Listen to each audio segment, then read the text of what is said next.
Delighted to be joined today by the director and the writer and producer of Wormtown, Sergio Pinheiro and Andrew Myers. How you doing, guys? Good. How you doing? Great. Thanks for having us.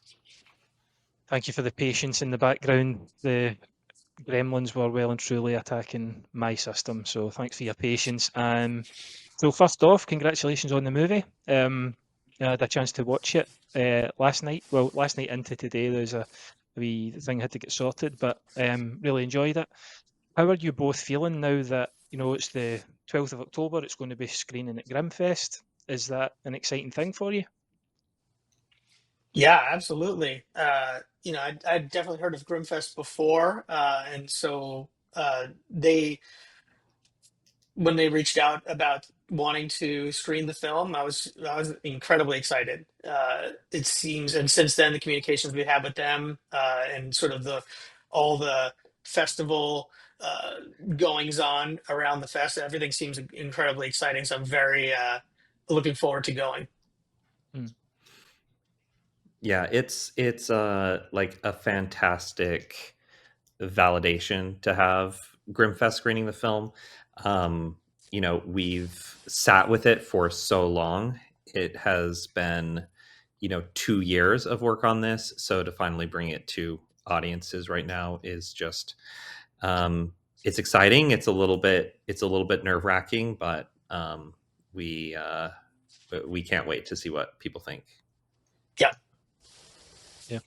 And yeah, as I said, thoroughly enjoyed it. In terms of the creative process for yourselves, Andrew, I'll maybe start with you, just having your name in the writing credit. How did it? How did the tale of Wormtown start for you? Was there a one sort of kernel that was kind of scratching an itch for you? It was a couple things. I would say, I went through a few drafts starting in 2020, and then in 2021, I dusted off this short film script, and what really unlocked it was this idea of the rancher that came to me. This guy who went around a small town infesting people with worm parasites, and I don't know how that came to me exactly, but it immediately resonated for me.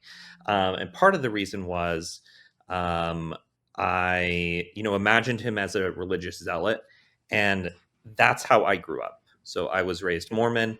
I was very much in part of the community, invested in the community. I served a 2-year mission when I was 19 years old, and I went door to door, um, you know, fully confident in my own beliefs and wanting to share them with everyone else. So I think when you have a lot of cult stories, a lot of cult movies, it's just some one-dimensional like evil cult guy. And what really resonated for me was imagining this character and saying like, "Oh, I am him." Like that was me.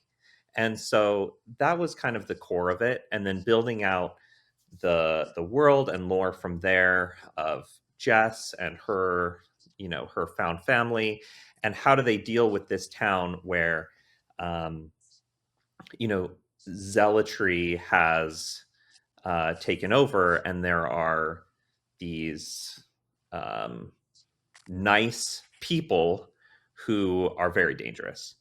Mm. And so that's where it started. We shot myself and my friend Dan Gvozden shot a short film. He directed it.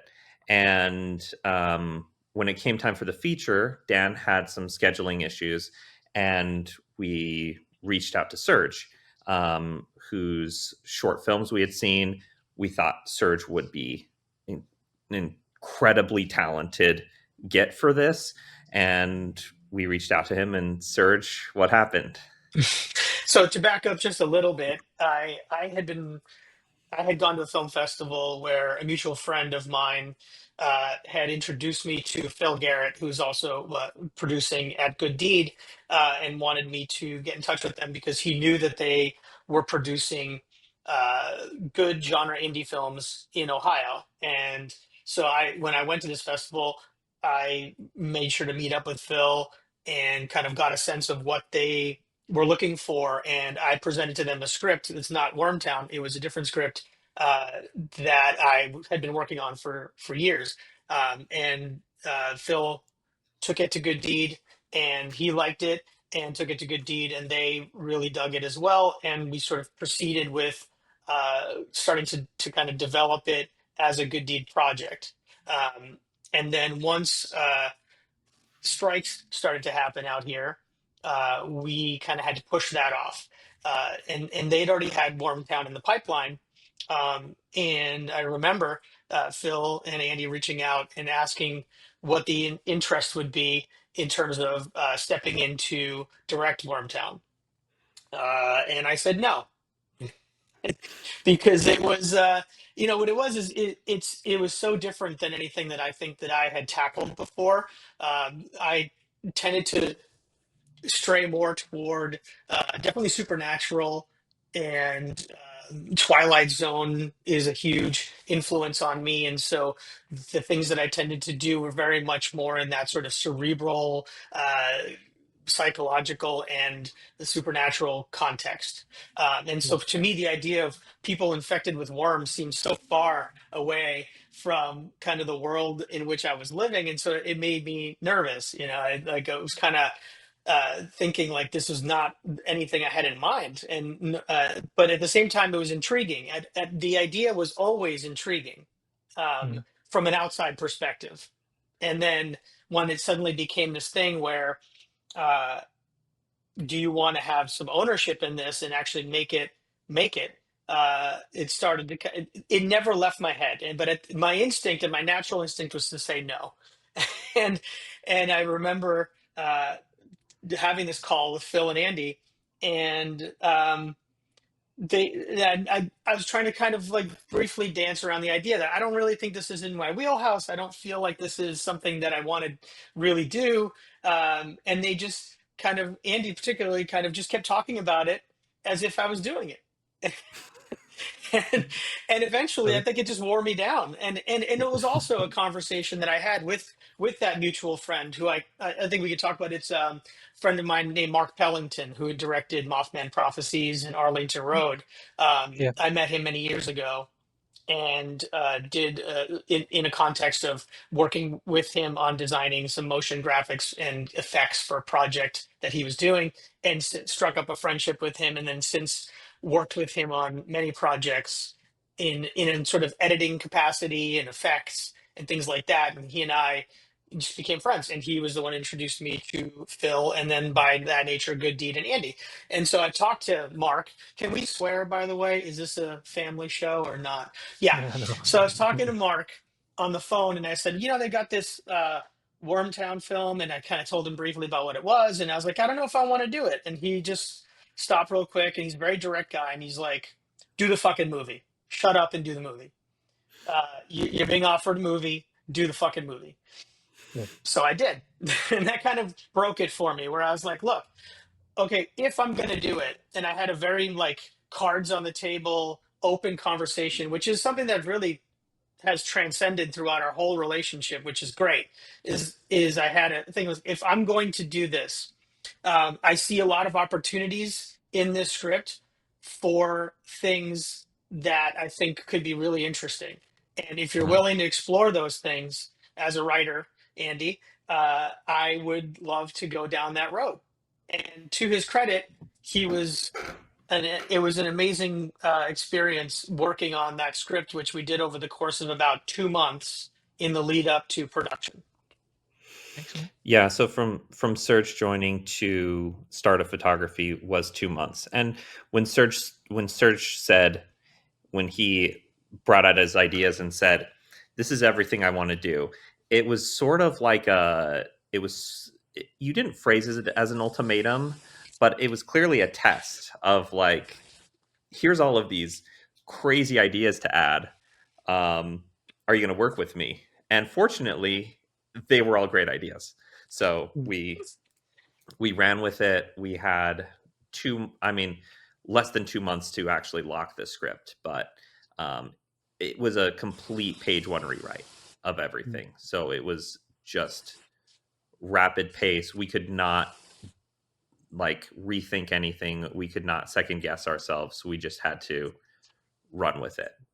And which is fortunately, we got it done.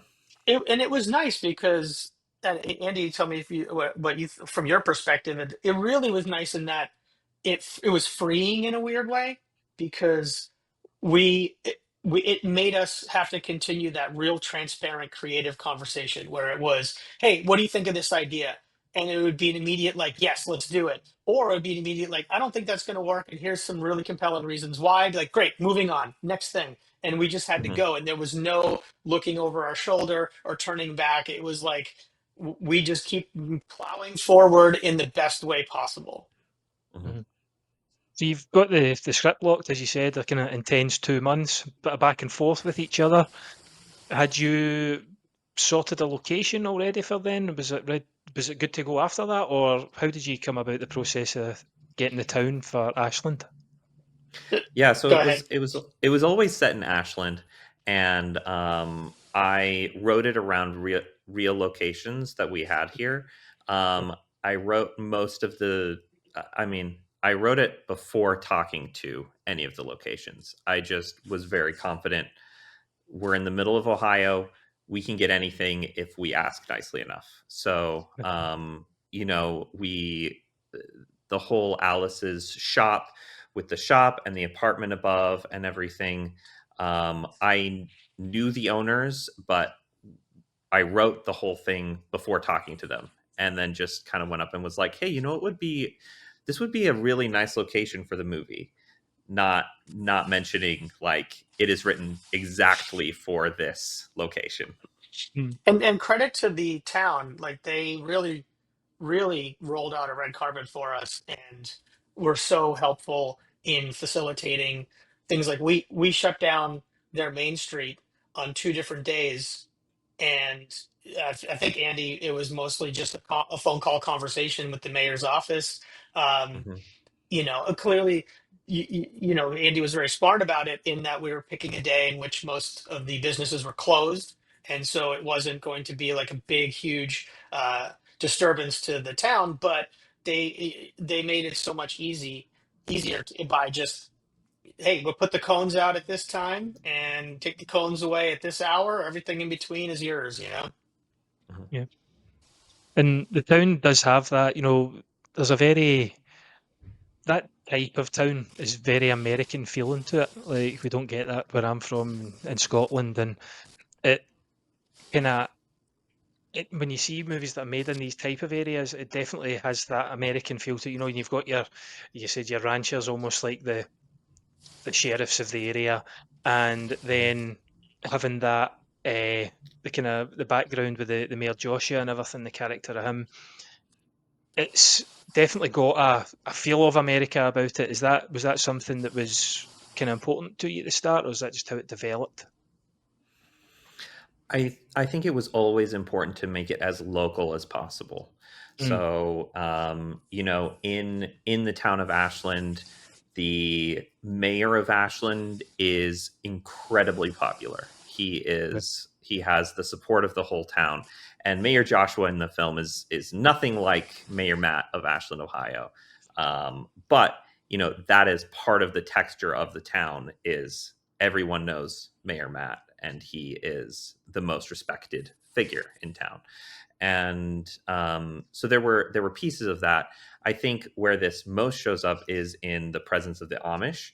mm, We are Ashland County is one of the major epicenters of the Amish in Ohio. And so, you know, we have, if I look out the window right now, you know, half of the time I'll see a horse and buggy going past. And so we tried to bring some authenticity to that, even though the mm, Amish are not willing to allow you to film on their property. So we had to fake a lot of things. We were able to get some real, authentic clothing and props and things like that. yeah. Yeah. So, and moving on to the story, so it's about a small town in America that has. Do you call them infected or hosts? Do you have a term for them on set, or Night crawlers. night crawlers? Yeah, okay, I'll go with that. So for your night crawlers, they're very unique in their concept, in that to me they felt, as you said, they weren't aggressive or violent. it didn't come across that way for majority of the movie. They're almost sort of, not pacifist is maybe the wrong word to use, but certainly they're happy within their own small town community, even with the worms that are grown inside them. And how was the process of developing that type of, again, I don't want to say monster because it doesn't feel like they're not monstrous. They're just people, but they have an underlying kind of yeah, an underlying sort of infection to them, if you will. Yeah, that and I think that was a conversation that I'd had with Andy, and it was the seeds of this was all was already in what Andy had written prior to me stepping in that like the idea is that they're infected, but it's not a thing where it alters their thinking. They don't become sort of like I talk about the film as having shades of Invasions of the Body Snatchers, but it's not the same sort of hive mind that Mm, exists in that film.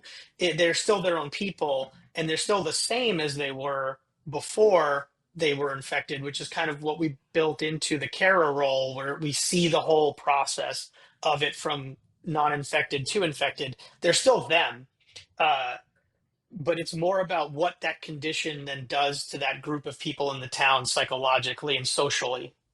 Like, how do they Mhm. cope with this as a group and individually? They all have to come to terms with this new situation, both on a personal level, but also on a town level. We tried to really limit the scope of the film and the point of view of the film to just what we know in this town.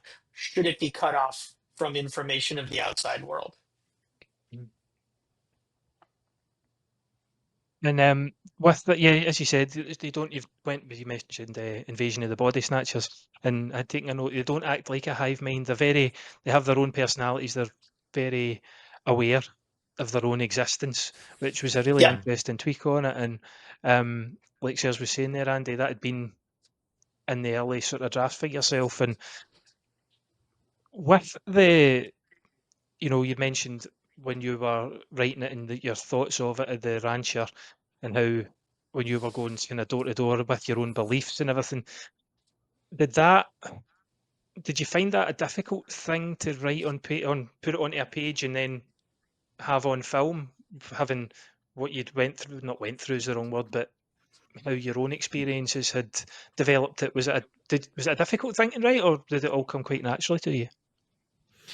I think when Serge and I were working on the final draft, we were constantly coming back to the motivations of the night crawlers, Mm, and almost every conversation there, it went back to Mormonism, right? It was a conversation of how to, like, this is a question that has been addressed in Mormon culture in some way. How would they react to it? So I actually found it like a very cathartic experience to kind of unpack that mm, period of my life. Um, and I was really drawn to what what Serge already mentioned about, it's not, the worms are not mind control beings, mhm. but they are mind altering in a way that they sort of hijack um, your sense of love, your Yeah. sense of caring, right? And I felt like um, that is what happens in high demand religions, right? A high demand religion will hijack, take over your really profound virtuous senses, the good parts of you, and turn them into something that can really be harmful and can really take advantage of people. So that's kind of what was going through my mind with um, the night crawlers, and kind of building out the rules for them. Mm. Yeah, and I Um, I kind of shared some conversations with Andy in that, like, for me growing up, I grew up in a very like Roman Catholic environment, and I was born in Portugal, but I moved to the United States when I was like 5 years old, and we moved to the New England area, which is very much still steeped in that sort of Puritanism and Roman Catholic world, and went to school in a very parochial environment. And so I had my just dissents and disagreements with the way I was presented with that as an organization and over the years, and so brought what I could. It largely, the foundation of it was more what Andy was bringing into it from his experiences, but then in whatever ways that I could, I tried to also help with my own experience of growing up like that. And in the character, the Mayor Joshua, you've spoke about the influence that the religion had over you in terms of how you were bringing it to the screen. The Mayor Joshua character, I'm not going to go too heavy spoiler in this chat, so I'm going to try and tiptoe around something. But there's a moment in the movie that maybe the voice of Mayor Joshua gets cut off and someone's influence is maybe adapted to the influence that Mayor Joshua has isn't as strong on them. In terms of that, you say it's not the same as the Ashland mayor, but that element of whereas the Nightcrawlers have their own minds, but it's being walked, and is that getting that chance to step out? Was that something again? It's a really interesting take for the whole. I think the whole Nightcrawler aspect in the movie was fantastic. Like, it's just a really intriguing and new way of having a type of these characters. And the Mayor Joshua character I thought was a great twist on it as well. Yeah, here I think it's and we're coming from an American standpoint where, to a certain extent, that the broadcasts and the radio broadcasts are very much likening to certain institutions we have here that very much sort of force people into this information bubble, and it keeps them there, and it keeps feeding this belief, because what happens is once you have a group of people that in some way or another are fearful about something or are feeling desperate about some situation, inevitably somebody will step in and say, I can fix this, I know what to do, all you have to do is listen to me. And then what that then becomes or transitions to is, you can only listen to me. And the entire structure and the architecture of the radio broadcast and the Mayor Joshua character is very much an example of that, but also wanting to put in that hope that there are people out there that can manage to break out of that bubble, that it's possible through some event or another to allow you to kind of step away and see it for what it is and see the bigger picture. And Andy, let me add some to that. I think the character of Susanna is sort of the philosophical microcosm of this, the young Amish girl. And I don't know if people in the UK are familiar with the Amish rite of Rumspringa. This is where. Sorry, when you go. This is where young Amish people, when they come of a certain age as a teenager, they are basically released from the very protective Amish society and sent to go live in the what we would call the regular world, but what they call the English world. And the point of this is they're supposed to taste of what is the regular world out there, get that experience, and decide for themselves whether they want to come back in to the fold and be baptized and follow the teachings of the Amish religion, or whether they want to leave and find their own path. And if they do that, typically they're shunned and completely out of the community. So in the film, we have these two sisters. Rose has made her decision to leave the Amish years ago, and Susanna is longing for her Rumspringa to be able to go and learn about the world, to be able to decide for herself. And so we were really interested in this idea of religious control, the ability for religion to exert such a strong pressure on us, but also that ultimately all of us have choices of our own at the end of the day. And so, there's a moment, there's a line, your brainworms had yet to hatch. which is told to a character, which is a moment where that character had thought that they were making a choice under the influence, under the imposition of the worms. But really, she had just made her own choice. She had done that herself. So, am I dancing around the spoilers too much, Serge? No, No, I think it's pretty good. Yeah. yeah, don't know. Yeah, it's always hard to talk about things that have the sort of kind of the nuances of the movie without going into too much spoiler detail.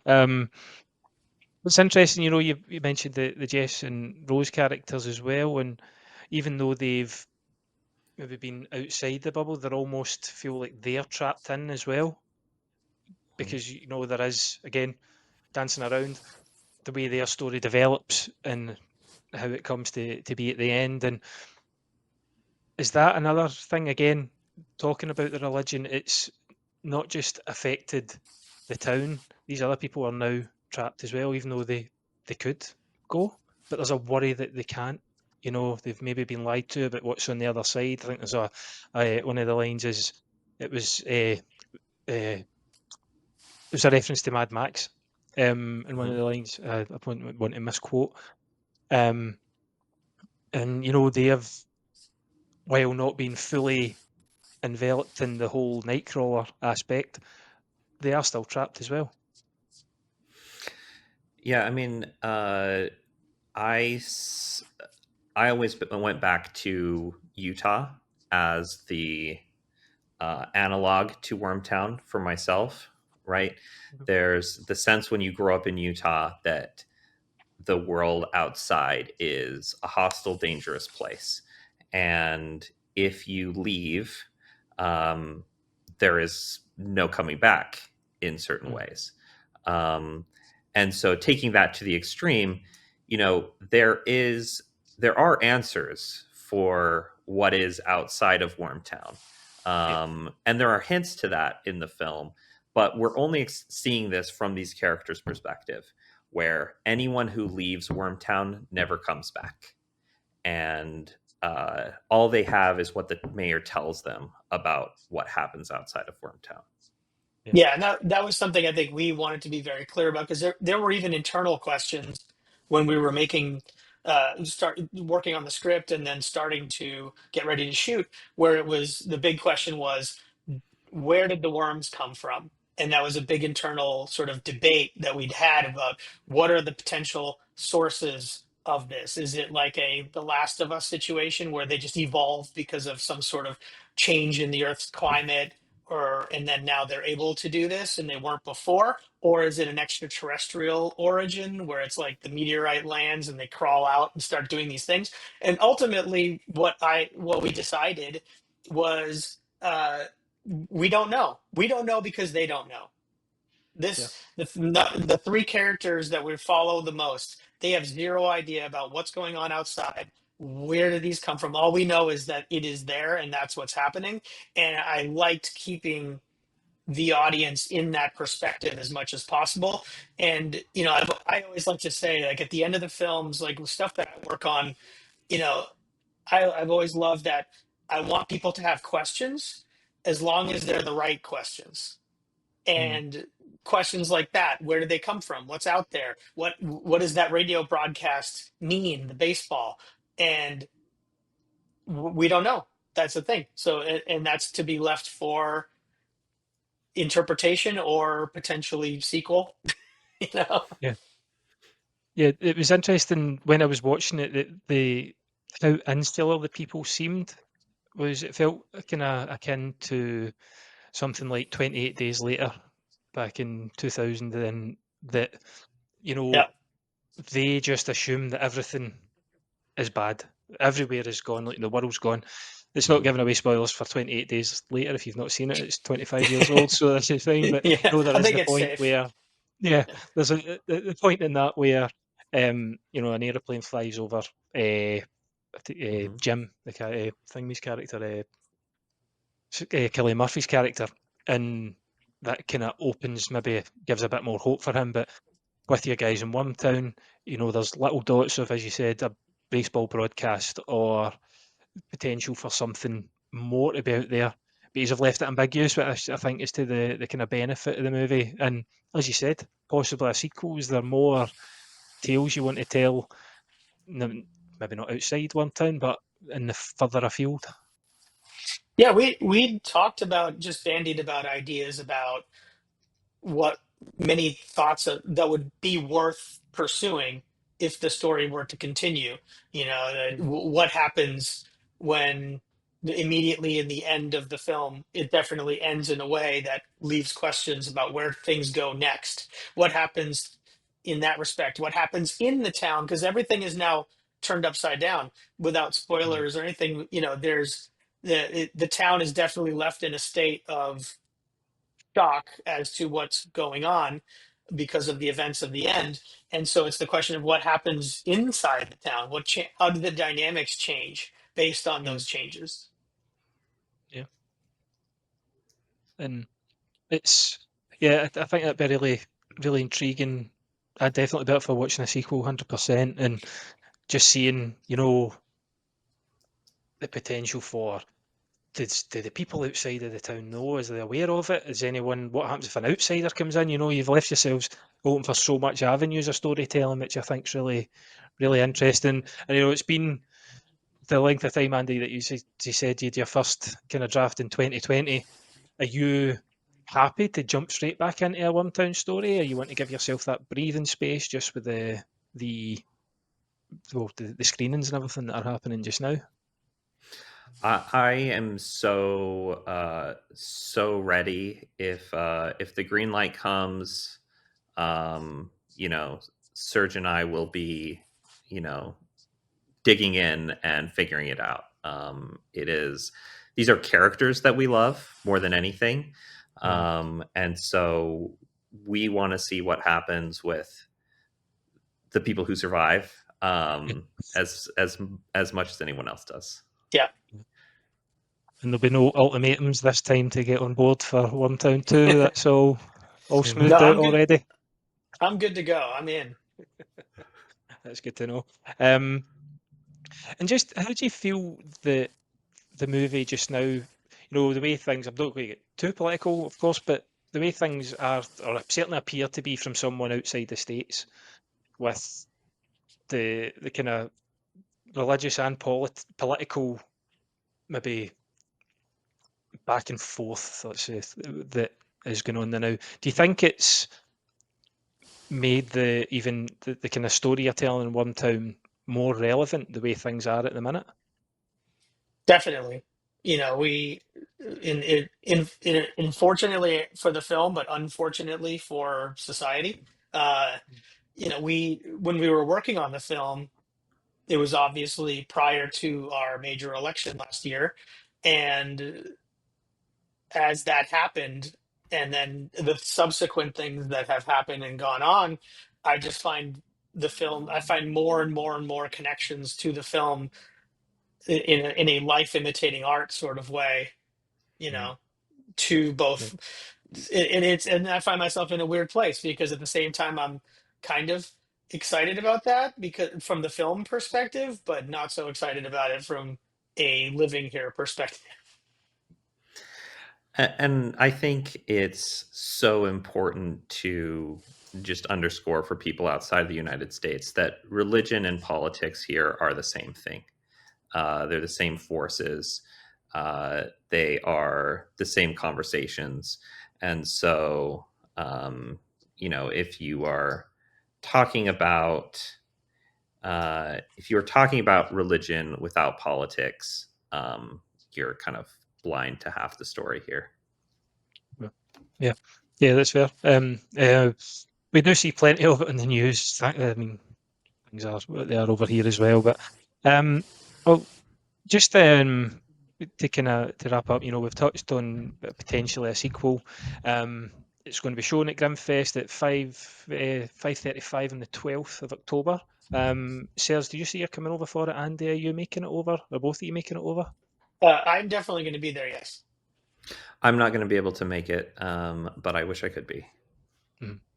Well, good luck with the screening, Serge. I'm sure you have a great time there. The horror crowds are always one of the best to Yeah. catch a movie with. So, and I'm sure people are going to love it as well. I had a wonderful time with it, and keep in touch and keep us posted on what you've got coming up next, because I want to find out more about what's outside or inside Wormtown. Thank you, guys. Thank you. I appreciate that. Thank you. We really appreciate you watching the film and engaging with it. And this has been Yeah. a really lovely conversation.